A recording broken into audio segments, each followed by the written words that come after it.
Good morning programming, আমি Debashis Debnath sir. তোমাদের জন্য যারা কম্পিউটারে সিবিএসই, আইসিএসসি এবং ওয়েস্ট বেঙ্গল বোর্ড এবং কলেজে পড়ছো, তাদের প্রোগ্রামিং বা বিভিন্ন এক্সামের টপিক নিয়ে আমি আলোচনা করি।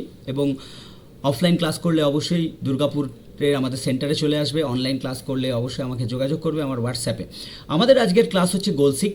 সিবিএসসি বোর্ডে খুব ইম্পর্টেন্ট, এছাড়াও আমাদের আইসিএসসি বা বিভিন্ন ওয়েস্ট বেঙ্গল বোর্ডে এটা বিভিন্ন ক্লাসে রয়েছে।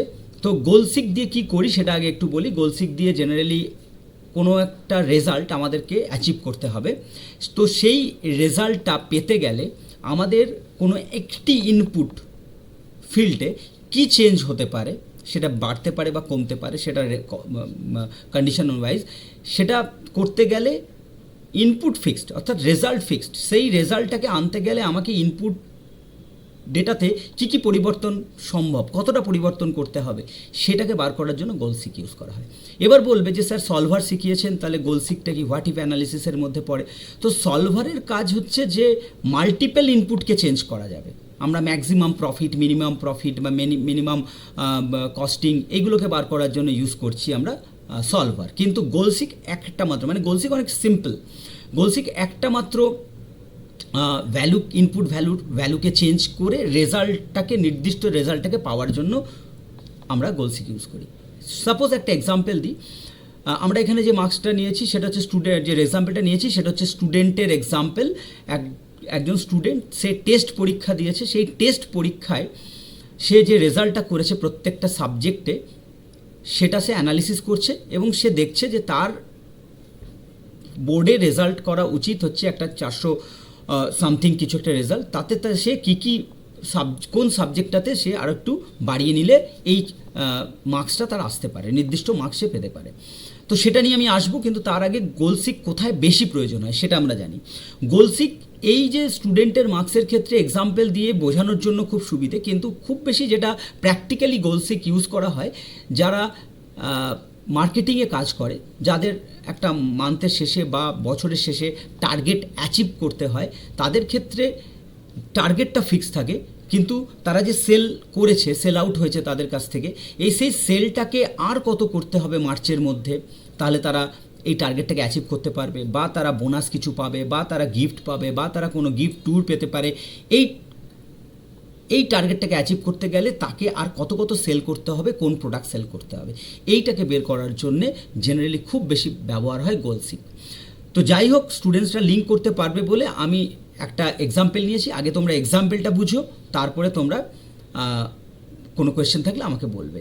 প্রথমত আমরা এই গোলসিকের জন্য ওপর একটা হেডিং করে দিয়েছি এবং সাবজেক্ট আর মার্কস নিয়েছি। একজন স্টুডেন্ট তার টেস্ট রেজাল্টে, পরীক্ষার ঠিক আগের যে বোর্ড পরীক্ষার ঠিক আগের যে পরীক্ষা হয় প্রি বোর্ডে, সেখানে সে বেঙ্গলিতে পেয়েছে 93, ইংলিশে 95, ম্যাথসে 95, সায়েন্সে 95 এবং কম্পিউটারে 50।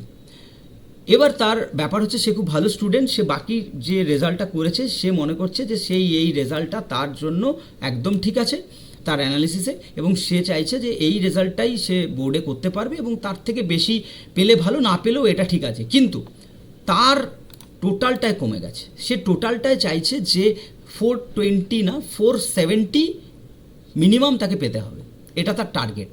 তাহলে এই টার্গেট পেতে গেলে সে কম্পিউটারে যেহেতু কম খেটেছে, এবার কম্পিউটারটা সে বেশি করে খাটবে, প্ল্যান করবে, তাহলে তাকে আর কত মার্কস পেতে হবে, এই ধরনের টার্গেটটাকে নিয়ে আসতে গেলে তার ইনপুট ভ্যালু বা আমাদের এই কম্পিউটার মার্কসে কতটা বাড়াতে হবে বা কি অ্যাডজাস্ট করতে হবে, সেইটা বার করতে গেলে আমরা গোলসিক ইউজ করব। এখানে একটা জিনিস আবার মনে রাখবো, গোলসিকে একটা মাত্র ইনপুট ভ্যালুকে চেঞ্জ করেই আমরা কাজ করতে পারি। সলভারে আমরা অনেকগুলো ভ্যালু অ্যাডজাস্ট করে নিতে পারি। তো এখানে আমি চলে আসবো হচ্ছে আমাদের টুলসের পরে আমি চলে আসবো হচ্ছে গোলসিক সলভারের ওপরে আছে। এইখানে বলছে তিনটে আমরা ফিল্ড দেখছি। একটা হচ্ছে ফর্মুলা সেল। এই ফর্মুলা সেলে, যেখানে ফর্মুলা, কেন ফর্মুলা, এইটা আমি এই যে সামেশনটা করেছি এটা ফর্মুলা দিয়ে করেছি। এখানে সাম ইজ ইকুয়াল টু, আমি দেখিয়ে দেবো একটু পরে। তো ফর্মুলা সেল আমার এটাই একমাত্র, তাই না? কারণ এখানে আমি চেঞ্জ করলে এখানে চেঞ্জ হয়ে যাবে, মানে টোটালে চেঞ্জ হবে, সেটা তো স্বাভাবিক। ঠিক আছে, ফর্মুলা করতে পারো বা ফাংশন ইউজ করো। আমি ফাংশন ইউজ করেছি সাম, আমি পুরো সেলগুলোকে টেনে দিয়েছি, ফিল হ্যান্ডেল দিয়ে ওটা সাম হয়ে গেছে। তো ফর্মুলা সেল হিসেবে আমি এটাকে সিলেক্ট করলাম, রাইট? ফর্মুলা সেল মানে এখানে যা হবে এটা চেঞ্জ হয়ে যাবে। এইখানে আমি 470 চাইছি, আমি আগে থেকে লিখে রেখেছিলাম 470, আমার টার্গেট 470 পেতে হবে টোটালে। কোথায়? এই ফর্মুলা সেলটাতে আমি টার্গেট ভ্যালু 470, মিনিংটা এটা ফর্মুলা সেল, এই ফর্মুলা সেলে আমার টার্গেট ভ্যালু 470। এইবার ব্যাপার হচ্ছে যে ভ্যারিয়েবল সেল মানে যেটাকে আমি চেঞ্জ করতে চাই সেইটা কি, সেটা অবশ্যই এটা এটা ঠিক আছে, এইটা ভ্যারিয়েবল সেল। এবার সেই ভ্যারিয়েবল সেলে কত ভ্যালু অ্যাডজাস্ট করতে হবে সেটা আমাকে এক্সেল করে দেবে, ঠিক আছে?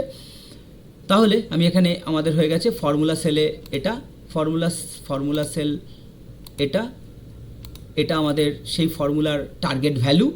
আর আমরা এখানে যেটা দিতে চাই সেটা হচ্ছে এই ইনপুট ভ্যালুটা, এটাকে অ্যাডজাস্টমেন্ট করতে চাই। তাহলে ওকে করলাম, আমাকে বলছে 92 পেতে হবে এখানে। যদি আমার মনে হয় এখানে টার্গেটটা সেট করে দেবো তাহলে আমি ইয়াস করে দিলাম। তাহলে আমার দেখো 470 চলে এলো, কারণ এখানে ফর্মুলা রয়েছে, এই যে ফর্মুলা সাম, ঠিক আছে, ওটাই ফর্মুলা সেল। আর এখানে আমার 92 পেতে হবে আমাকে, ঠিক আছে? তাহলে আমাকে 92 পেতে হবে, তবেই আমার সম্ভব 470 আসা। তো এইভাবে আমরা একটা টার্গেটকে ফিক্সড রেখে আমরা ইনপুটকে কিভাবে অ্যাডজাস্ট করব সেটা দেখার জন্যেই হচ্ছে গোলসিক। এটাকে হোয়াট ইফ অ্যানালিসিসের আন্ডারে ফেলা হয় এবং কম্পিউটার প্র্যাকটিক্যালে খুব গুরুত্বপূর্ণ এটা জেনে রাখো। ধন্যবাদ। আর যদি তোমাদের কোনো প্রশ্ন থাকে অবশ্যই আমাকে করতে পারো।